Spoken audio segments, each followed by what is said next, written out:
Okay, good afternoon, everyone. I'm joined by some of our colleagues from the City Council. We have our new youngest council member here. All right, first, we're starting with Intro 736A, which requires the creation of an Office of Civil Justice, which will be operated by HRA. Sponsors are council members Mark Levine, but also, of course, Speaker Melissa Mark Viverito. Two Marks. The Gideon versus Wainwright case paved the way for the right to legal counsel in criminal cases. But sadly, the right to counsel was not available in civil cases when the stakes were also very, very high for those involved. Civil cases affect some of the most important parts of a person's life, the ability to have and keep a home, to keep a family together, to escape from domestic violence, in fact, to be able to stay in this country. So on these areas, there's a deep need, and my administration is focused in an unprecedented manner on civil legal services, including legal assistance to protect tenants and to prevent homelessness. This introduction, this bill, is a step towards fixing the imbalance between those who can afford adequate civil counsel and those forced to face life-altering legal issues without help of attorney. The newly created Office of Civil Justice will work to ensure civil legal needs of low-income individuals and families are met, and we are obviously dedicated to ensuring that justice is served for New Yorkers regardless of their means. I want to thank Speaker Melissa Mark Viverito for her support. And now it's my honor to call forward the Commissioner of HRA, Steve Banks.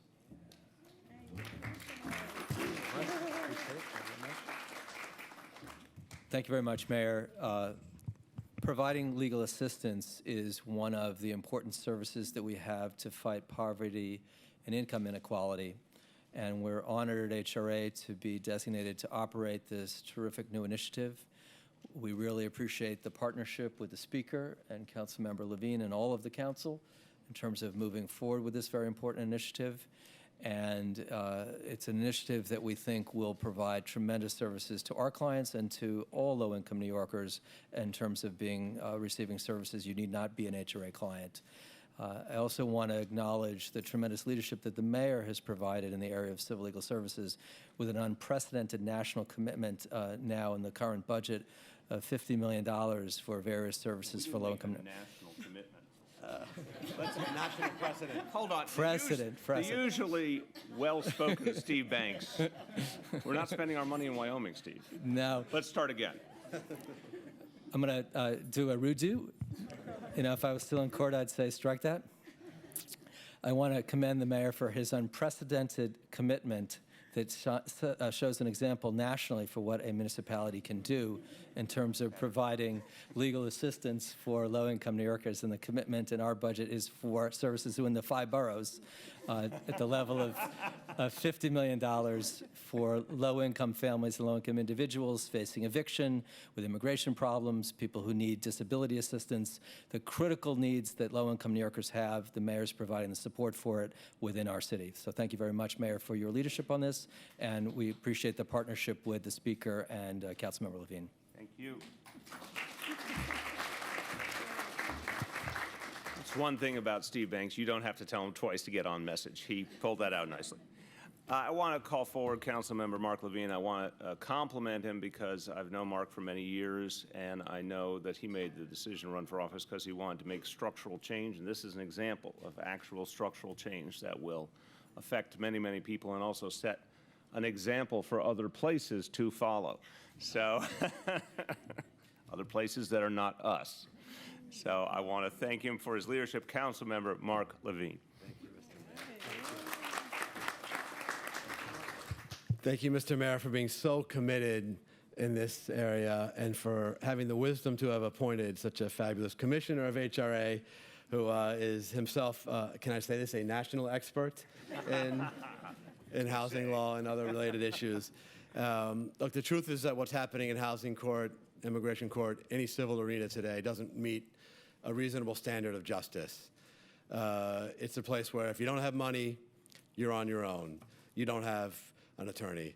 And as the mayor said, no one facing a life-altering judgment, whether it is incarceration on the criminal side, or eviction, or deportation, or loss of custody of your children, you shouldn't have to face that without legal counsel. But too many New Yorkers today do. In housing court particularly, the results are stark. 90% of landlords have attorneys, 10% of tenants do.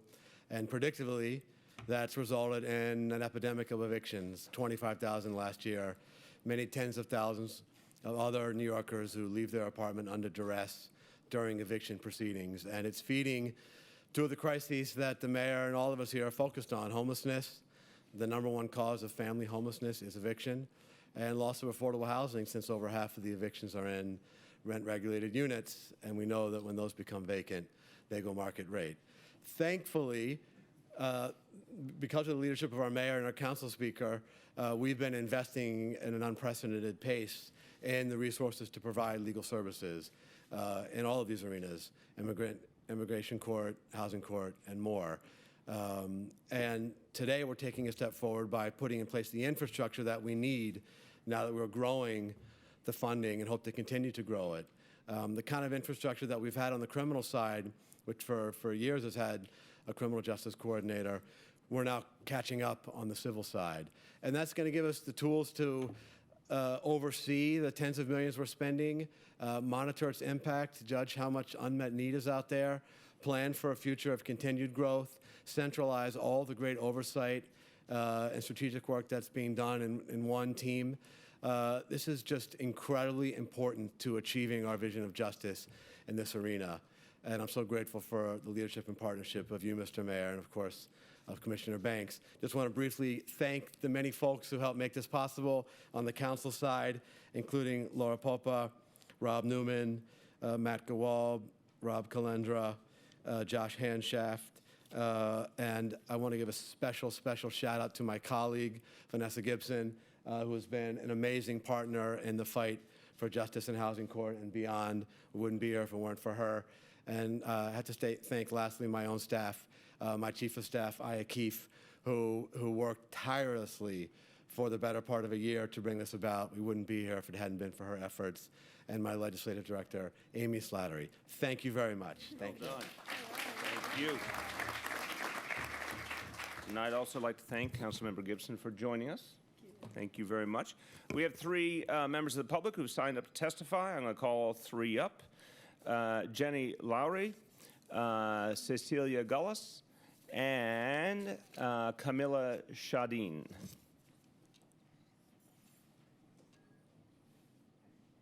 Hi, my name is Jenny Lowry. I'm the Executive Director of Housing Court Answers, and I want to thank you, Mr. Mayor, and members of the City Council for doing the Civil Justice Coordinator. I think it's super important.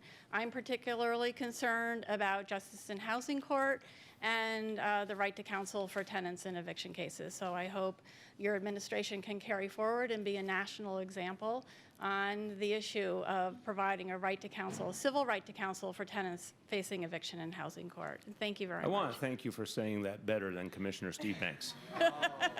Please don't say that. You're never going to live that down. Mayor de Blasio, I'm not as tall as you, so I have to put the microphone down. I'm speaking about my housing case index number 80211, filed in 2010 in Queens County, a case straight from hell. We were evicted by Judge Ann Katz, who never dealt with our counterclaims as required by real estate laws, nor did she order an inspection by HPD as required by municipal laws. We want our case to be reinstated in housing court. It never went to trial. Please help us, Mayor de Blasio and Mr. Steve Banks. This is a desperate cry for help. My son and I, we have always paid our taxes on time. We have never been a burden to the state. Now it's our turn to ask your help. It is cases like ours, straight from hell, that has eroded the public view of the judiciary. And please don't ever reappoint again Judge Katz, because she has destroyed our life. Thank you. Steve, will you follow up afterwards? Commissioner Banks will talk to you afterwards. Thank you. Go ahead. Thank you.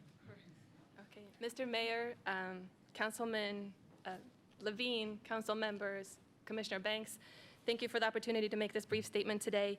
I am Camilla Shadeen, an associate director at the New York Legal Assistance Group, and I'm in charge of our housing practice. NILEG is a not-for-profit law office dedicated to providing free legal services in civil law matters to low-income New Yorkers. NILEG is deeply appreciative of the commitment by the administration and the City Council to increasing the availability of civil legal services. Thanks to the financial support the city has shown, civil legal services organizations such as NILEG have been able to expand the breadth of our services and increase the number of New Yorkers we're able to serve. We particularly appreciate the city's recognition that not only does this provide much-needed assistance to low-income individuals, but it serves as a cost-saving measure over time. We believe that the work of the Office of Civil Justice will demonstrate conclusively the benefits of legal service programs to the city, to taxpayers who save money in areas such as shelter costs, healthcare costs, or public benefits, as well as to poor and near-poor New Yorkers whose lives and prospects are greatly improved. The creation of this office is a visionary first step for our city and a demonstration of our commitment to providing support to the most vulnerable among us. We sincerely hope to work with this office in continued efforts to improve our great city for all residents, such as further extending the availability of legal services and passing laws codifying such measures as right to counsel and housing court.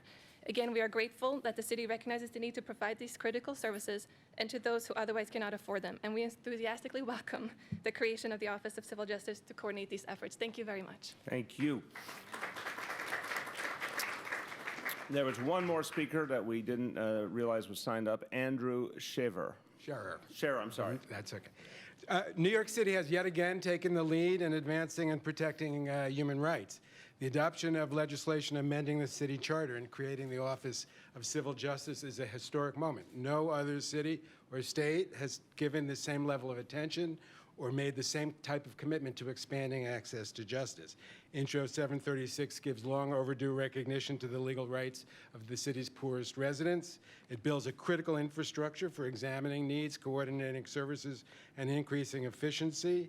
It positions the city to expand the availability of legal help for those who need it the most. This mayor, speaker, and the city council have made a stunning commitment to access to justice. Not only are you creating the Office of Civil Justice, you've vastly expanded funding for eviction prevention and other legal services.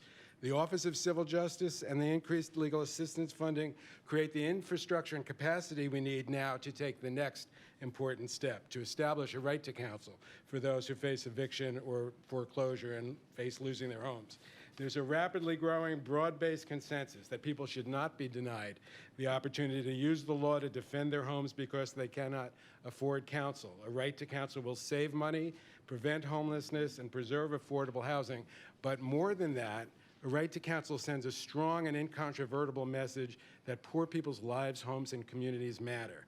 A right to counsel shifts the paradigm, reorders our expectations about fundamental fairness, and tackles economic inequality. And a right to counsel creates a lasting and indelible legacy of this administration's commitment to protecting the basic rights of all its residents, and a legacy that can survive the political winds in years to come. Congratulations, and many, many thanks to the mayor, to the speaker, to council members Levine and Gibson for their leadership, and to all those who are responsible for the charter amendment creating the Office of Civil Justice. I look forward to the pivotal role it's about to play in this making a more just and equitable city. Thank you very much. All right, let's sign the bill.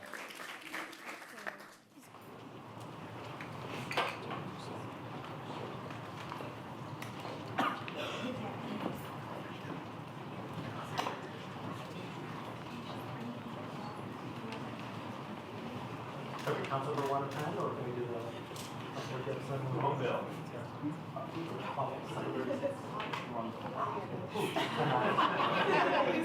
That one we need to pass.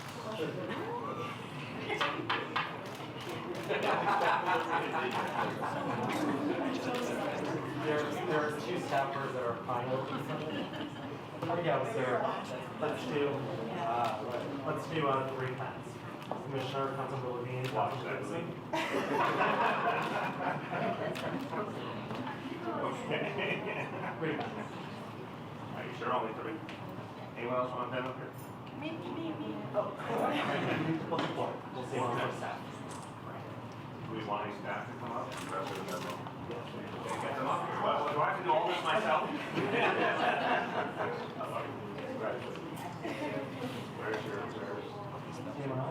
last call. Anyone else? Yeah, we got a council member back here. Please. There.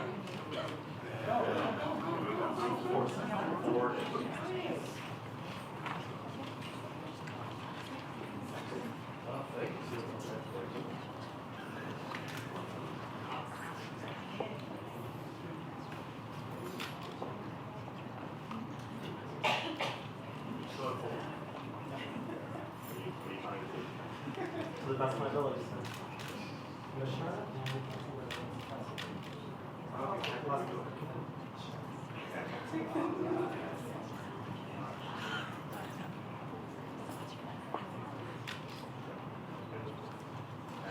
Welcome, Councilmember Wilson. This is it? This is it, sir. This is it.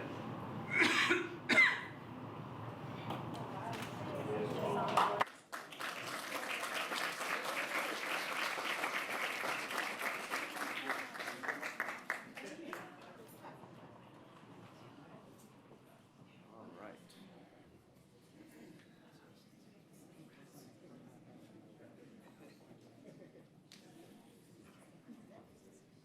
Huh. Yes. Okay. All right. Now we're going to talk about Intro 511A, which requires the Department of Education to report annually on student demographics in our schools, sponsored by Councilmember Brad Lander. Requires the DOE to report on efforts to encourage diversity in our schools. And this is a step further in our efforts to ensure that our schools are as diverse as our city and people of all communities work, live, learn together, and will ultimately play an important role in addressing the inequality gap in education as well as in our society as a whole. I want to thank Chancellor Carmen Farina for her support, Speaker Melissa Mark Viverito for her support, the Chair of the Education Committee of the Council, Danny Drum, for his support, and now it's my honor to introduce Councilmember Brad Lander. You want to hide or not? Yes. You good? I'm good. Thank you, Mr. Mayor. New York City's diversity is one of its tremendous core strengths. It really is what brings people together to learn, to think, to criticize, to debate, to create. Unfortunately, that diversity is not making its way into our schools, and that's something that we've got to do something about. 60 years after the Supreme Court ruled in Brown versus the Board of Education that separate but equal is inherently unequal, 60 years later, the UCLA Civil Rights Project put out a study showing that New York schools are amongst the most segregated in the country. Now, there's a lot of reasons for that, but there is more we can do to change it. The School Diversity Act builds on work that people are doing in districts all around the city, using new models of admissions in schools, looking at those models across districts, and trying to do what we can to confront the legacy of segregation and push forward more diverse schools, because not only does that help make sure that we get more equality, it also makes sure that all of our kids have an opportunity to benefit from that great diversity. So by requiring this annual report, we will make sure that we can look year after year at what the trends are. Are we headed in the wrong direction or the right one? The report also identifies the strategies that Department of Education is using, and we'll be able to see how are those strategies working and what are the results. So I want to say thank you to all, first to the activists on the ground, because there are activists in a whole wide range of community-based organizations in districts around the city, in districts 1, 3, 13, 15, 17, at the Community Service Society and the Brooklyn Movement Center, all pushing in this direction. I want to thank, of course, the Speaker and Chair Drum and Councilmember Torres, who worked together, and Councilmember Barron, who worked together to move the bill forward. I want to say a special thank you to the council staff, to Asia Schomburg, who drafted the bill, and Jan Atwell, who worked very closely with us to develop it, as well as my policy director, Ben Smith, who worked with all of those groups. The Department of Education worked closely with us to make sure that we're getting the statistics and the categories right. And so thanks to Chancellor Farina and to the mayor for signing the bill. This is a good day for moving forward toward schools that truly reflect the diversity of this great city. Thank you. Thank you very much. Okay, let's sign the bill. And staff, I'm pleased to report this is the correct bill. You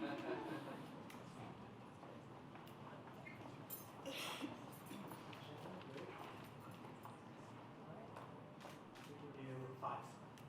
To your left. 5 to the left. Is there any confusion there? Not at all. Thank you. You just stand there. All right, sorry. That is the place where you wish. Ah, very nice. Where you go. Thank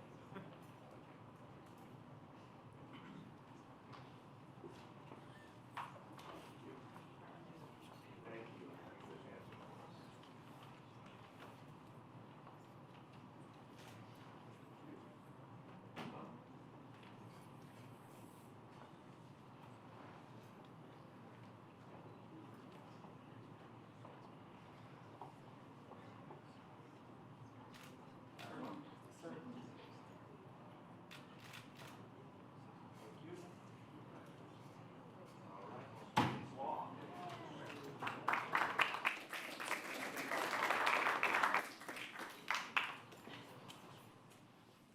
We are moving the legislative process here. Intro 440A requires DOHMH to report on health services in the city's correctional facilities. Sponsor is Councilmember Corey Johnson, the chair of the Health Committee. I can't overstate enough the importance of quality health care and quality mental health care in particular in our jails. On Rikers Island, about 40% of inmates suffer from mental illness, 40%.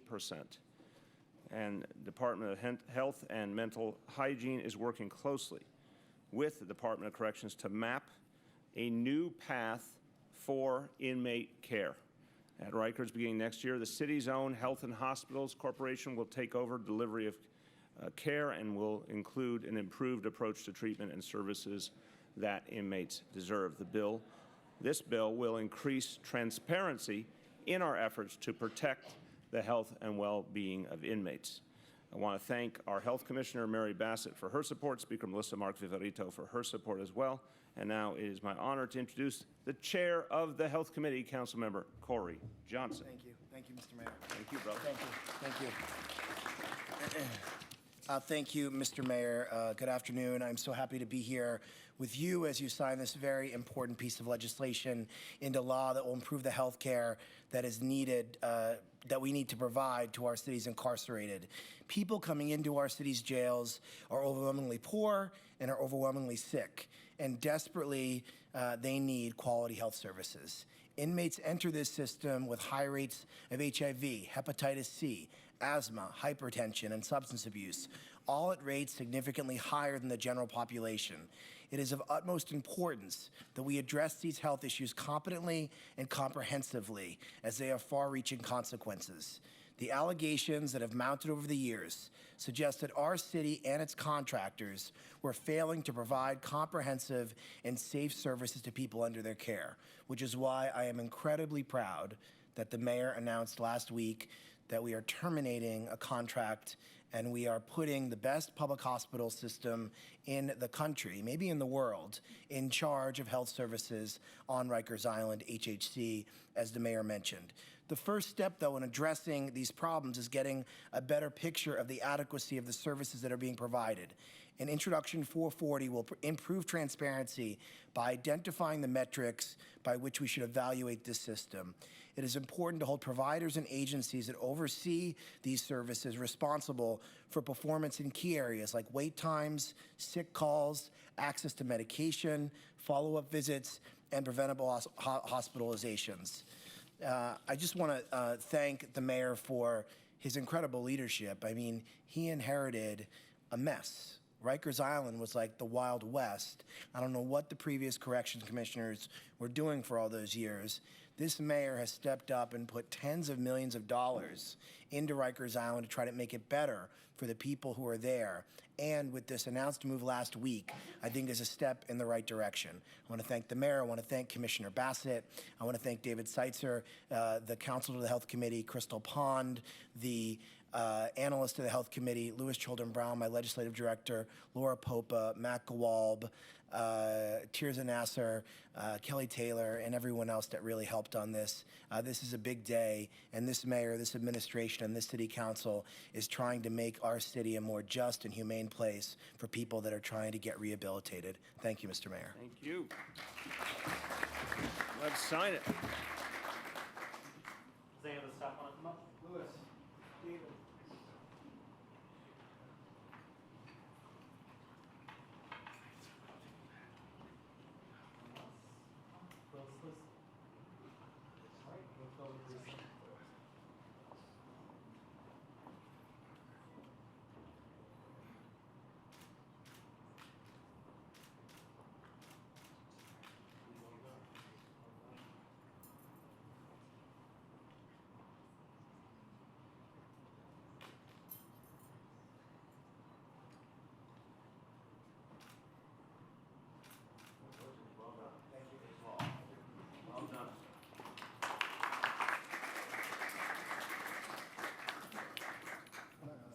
Okay, intro 198A requires side guards to be installed on city trucks and commercial garbage trucks.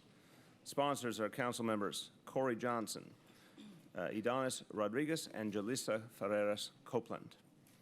Side guards are installed on large vehicles to prevent accidents involving pedestrians, to protect pedestrians and cyclists from being caught under the vehicle if there is a collision. This is part of the larger effort that we believe in under our Vision Zero policy. The goal of Vision Zero is to end traffic fatalities. In the United Kingdom, widespread adoption of side guards helped to reduce fatalities and to reduce severe injuries in side impacts. And the impact was extraordinary. 61% reduction for bicyclists, 20% reduction for pedestrians.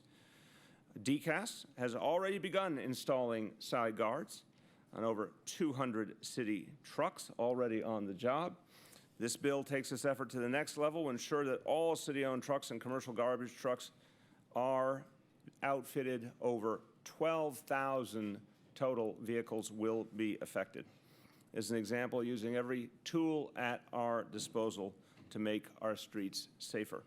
I want to thank Speaker Melissa Mark Viverito for her support, Councilmember Julissa Ferreras for her support. Now I'd like you to hear from our DCAS Commissioner, Stacy Cumberbatch. Thank you, Mr. Mayor. And many thanks to Speaker Mark Viverito, Council Members Johnson, Ferreras Copeland, and Rodriguez for sponsoring this legislation that builds on the city's commitment to creating safe streets for the people of the city of New York. And I want to especially thank Deputy Commissioner Keith Kerman from my staff and the DCAS Fleet team for your effort on this, as well as DCAS Fleet initiatives support sustainability, performance reporting, and managing day-to-day service on a citywide basis. We know that side guards work and have been effectively used in Europe for many years. Beginning in 2014, DCAS launched a pilot program to prove that side guards can work here in New York City. We're deeply committed to ensuring that the city's fleet is outfitted with side guards. We look forward to working with the council to make sure that this legislation is implemented. Thank you very much. Thank you. Now, once again, Councilmember Corey Johnson. Thank you. Thank you, Mr. Mayor. Thank you, Mr. Mayor. Thank you, Commissioner. I want to thank my dear friend and colleague, who's been an incredible chair of the Transportation Committee, Councilmember Idanis Rodriguez. By requiring the installation of side guards on all heavy-duty trucks in the city's fleet, this legislation will save lives. In New York City, trucks are only 3.6% of vehicles on the road, but collisions with trucks account for 12.3% of pedestrian fatalities and 32% of bicyclist fatalities. Earlier this year, as was said, the de Blasio administration took an important step by piloting retrofits on over 240 vehicles as part of this important Vision Zero initiative. Under our bill, all large vehicles in the city fleet, including Department of Sanitation collection trucks, as well as city-licensed waste hauling vehicles weighing over 10,000 pounds, will be required to have side guards by January 1st, 2024. Specialized vehicles on which side guard installation is impractical would be exempt from this requirement. Owners or operators of trade waste vehicles, private haulers that would fail to install side guards would be subject of penalties of up to $10,000 per vehicle. As was said by the mayor, side guards have been adopted successfully in Japan, in the UK, and in the city of Boston. So New York is a leader on this. The only place that's beaten us is Boston. I only root for Boston when I'm cheering for the Red Sox. But You just outed yourself. I did that. I did that. I've outed myself earlier in life as well. I did that to stand in solidarity with you as a Red Sox fan. Thank you. And as a Side Guards fan. I want to thank the mayor and Councilmember Rodriguez for their partnership on this issue, as well as the many advocates and families who came forward to share their stories. Together, we can achieve a city without pedestrian and cyclist fatalities. Thank you very much. Thank you. And now, the chair of the council's Transportation Committee, Idanis Rodriguez. Thank you. Thank you, brother. Well, first of all, thank you, our Mayor de Blasio, for his leadership on Vision Zero. And most importantly, for on this day, for be like a strong leader fighting for rent regulation. So New York City always will be very grateful how hard you work, especially for working class and middle class. Today, our city takes the largest step forward towards achieving Vision Zero since the passage of the first package of legislation last year. Early this year, after a private sanitation truck claimed the life of Hoyer Jacobs, the first cyclist death in 2015, I call upon the administration to restart the conversation surrounding the implementation of side guards in Intro 198, introduced by Councilmember Corey Johnson, Julissa Ferreras, and myself. In my statement, I pointed to the fact that should a side guard have been installed, hired might be with us today. My call for action did not go unheeded. Only weeks later, Mayor de Blasio announced a new city policy to require the installation of side guard on 4,500 city vehicles larger than 10,000 pounds. The legislation the council passed and the mayor will sign today will require the policy by law, but also expand it to about 60,000 private garbage carriers. The vehicle that claimed the life of Hyatt Jacobs.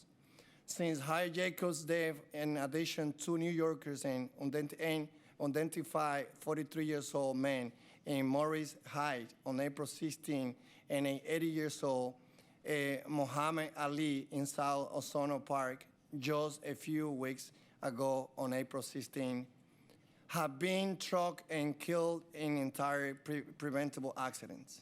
According to a study conducted by the Transport for London, installing side guard on truck reduced deaths by 61% and serious injuries by 13% for cyclists. With this piece of legislation, New York becomes a nation leader requiring side guard for the largest city fleet in the nation and expanding that requirement to the broadest in the nation. Thank you. Thank you very much. I forgot to thank the staff that worked so hard on this. It's okay. I just want to. Because you're a Red Sox fan. I just want to thank Kelly Taylor and Russell Murphy and Louis Cholden Brown and all the other staff members that worked in this. I got caught off guard talking about outing myself, and so I forgot to thank the important people that made this happen. Thank you very much. All right, we have 2 individuals who signed up for public testimony, Robert Martineau and Paul White.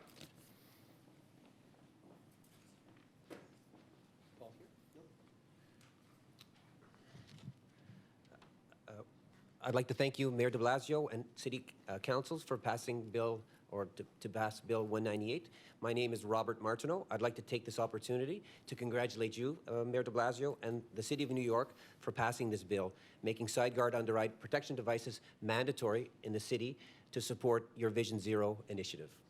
Over the last 6 months, our company, Airflow, has worked very closely with Alex Epstein of Volpe, Jack Grasick of DCAS,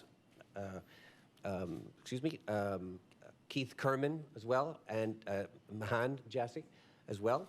We've worked very hard to install the side guards on the 240 vehicles, and we take great pride in working with everybody here and certainly advancing that initiative. Mayor de Blasio's Vision Zero initiative, making New York City streets safer, greener, and more accessible, has further been promoted by the selection of side guards for your city trucks. Our side guards will save lives, reduce injuries, and preventing pedestrian, cyclists, and motorcyclists from falling into the exposed space between the front and rear wheels of these large vehicles. Our mission, like the City of New York, remains very consistent. We look to end serious traffic-related injuries and death, as every life is worth protecting. We therefore are very excited to work with you, Council and DCAS, and everyone involved to make your city's streets much, much safer. Thank you. Thank you.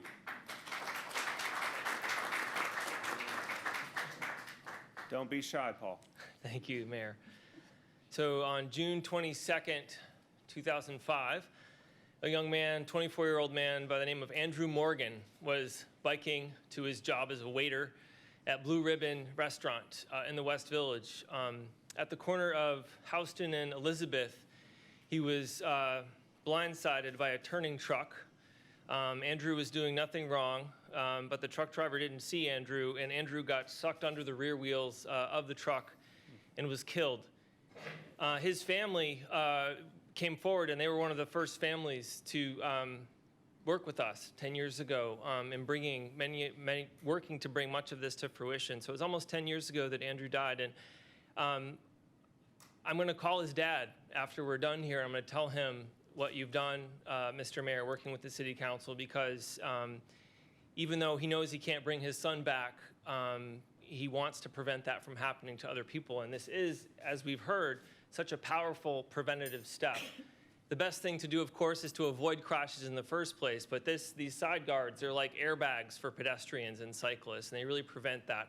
And with other Vision Zero initiatives, you never quite know the lives you save. With the speed limit reduction and other things, you never quite know who the people were who didn't die because of your work. But with this, whenever anyone hits that guard, they bounce off instead of going under the wheels, we will know very well that we have indeed saved additional lives. So thank you, Mr. Mayor. Thank you.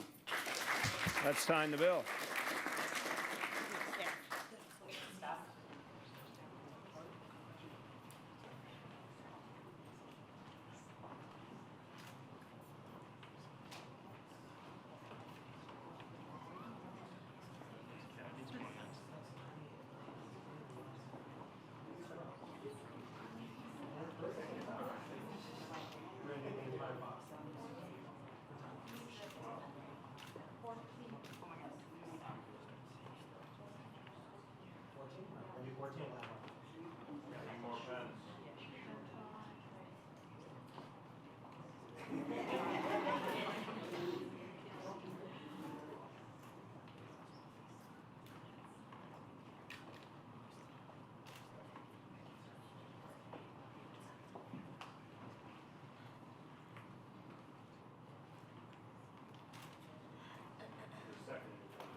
Okay.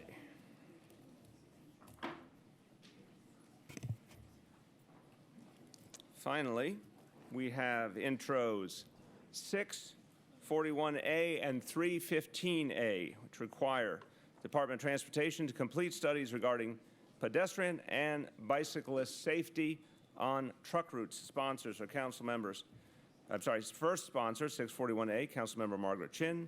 Sponsor of 315A, Councilmember Paul Vallone. New Yorkers are, of course, concerned about the substantial presence of trucks on city streets and their impact on safety. That's why we've lowered speed limits and improved street designs. And that's why we are proud to say last year pedestrian fatalities were at their lowest level since 1910. But that is just a beginning. We are now going to redouble our efforts. And these bills will help us to identify problematic corridors and implement appropriate measures to create safe commutes and safe communities. Keeping New Yorkers out of harm's way is, of course, our top priority. I want to thank our DOT Commissioner Polly Trottenberg and Speaker Melissa Mark Viverito, and now it's my honor to welcome Councilmember Margaret Chin.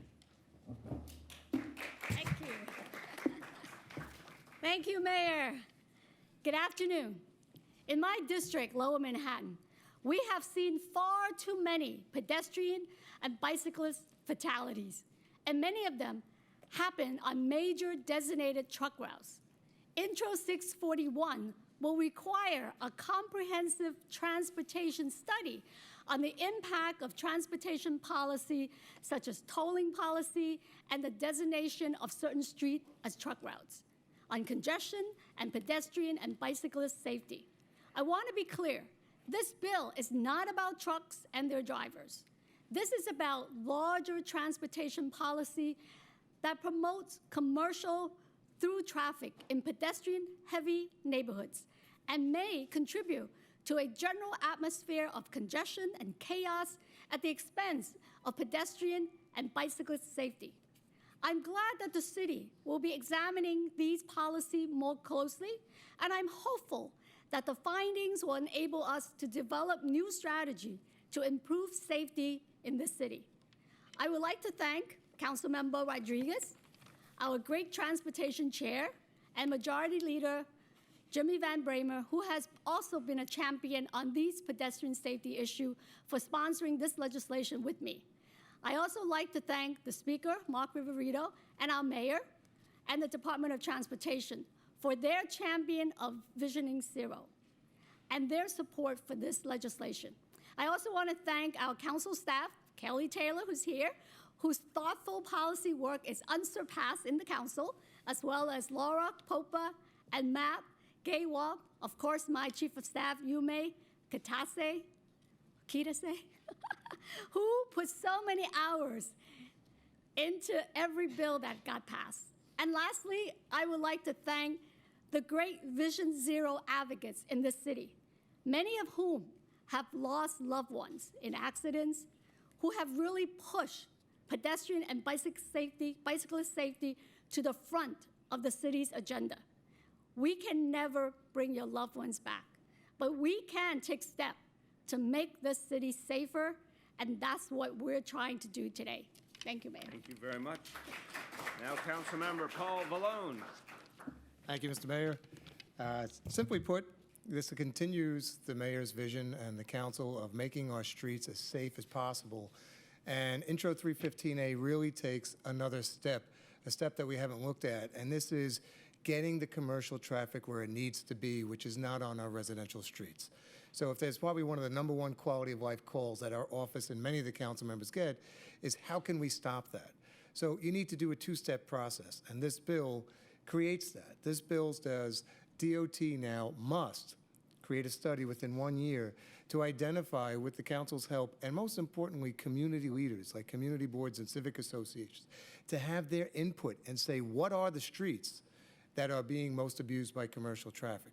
And once those streets are identified, the second step of the bill is to put in new measures to remedy the situation, to put the trucks where they're supposed to be, to restore the quality of life, to take the dangerous vehicles away from our residential streets and put them on the commercial truck routes that they belong. So I'd like to thank Chair Rodriguez and your beautiful daughter, Mayor de Blasio, the Speaker, I have Kelly Taylor, counsel, who has been always there to guide me through these legislative process, and many of us. I thank you, Kelly. Laura Poper, Lyle Frank, my chief of staff, Jonathan Schott, and Ahmed Nazar, who's my policy and legislative director. Ahmed, thank you for always guiding me in the right direction. And as a Queens resident, I feel compelled to say, let's go Mets. I don't know why. That's cool. I think it's very appropriate. I think it's a good thing. We appreciate your pride. Finally, want to call forward the chair of the City Council Transportation Committee, Councilmember Adonis Rodriguez. Well, all I can say is that with those additional bills that you will be signing today, we are continue moving forward toward a Vision Zero. No doubt that when New York City had the first cause of death for children on the 14 being killed by car crash accident, it's a crisis that everyone has to embrace, everyone has to contribute. This is about changing the culture of how drivers, cyclists, pedestrians interact. But at the end of the day, those drivers behind those trucks and the buses and the car are the ones that have the larger responsibility to be sure that everyone is safe in the streets. So with this study and this bill that we will be doing, we will continue advancing Vision Zero. So thank you for your leadership. Gracias por al alcalde por apoyarnos, por firmar hoy este proyecto de ley de Visión Cero.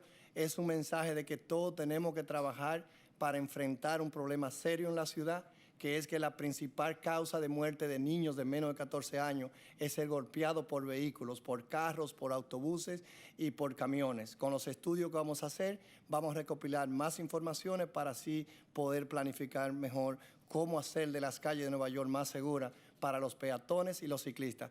And I also would like to say thank you to my staff, Safar, Kelly, Jonathan, Rosso, and Lucas, and Carmen, who isn't here today, and to the interns who are here. So thank you, everyone. You are the one that worked with us to make this bill a reality. Gracias.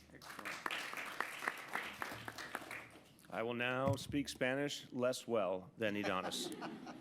Hoy he firmado 6 leyes importantes que nos ayudarán a impulsar la diversidad en nuestras escuelas, proteger la salud de los presos, mejorar la seguridad de los peatones y ciclistas y a darles ayuda legal a neoyorquinos de bajos recursos. Mi administración está dedicada a hacer de nuestra ciudad un lugar tan justo y seguro como sea posible. With that, let's sign the bill. Bills.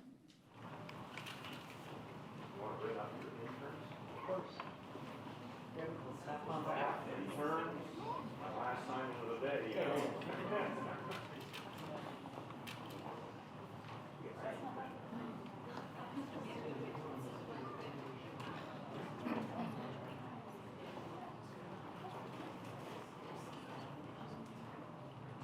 Count 13. 13?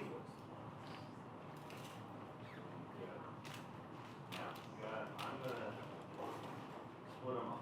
How many interns and staff are there? Altogether, 3. Oh, Kelly. I'm going to give you all the things from your role. You will distribute as you see fit. Oh, there, but I didn't like to get it from you. I think you're so good at it. I'm very good at it. We want to get it firsthand. All right. I will do as you say. But first. Defer to our future. That's right.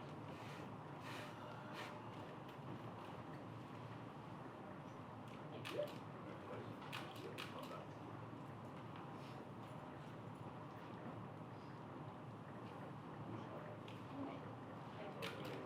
Congratulations.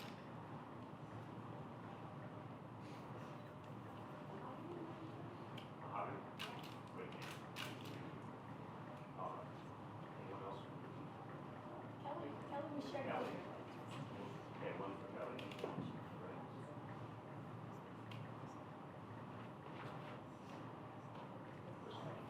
Kelly, congratulations. All right, this bill is law now. Clap for that.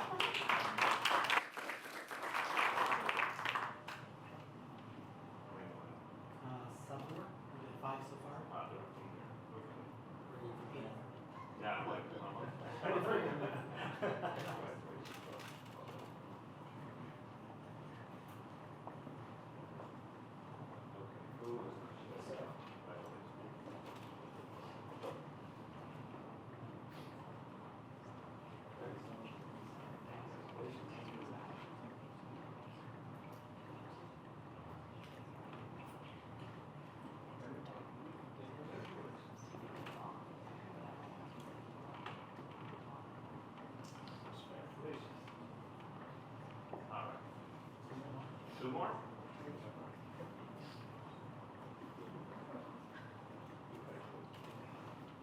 one.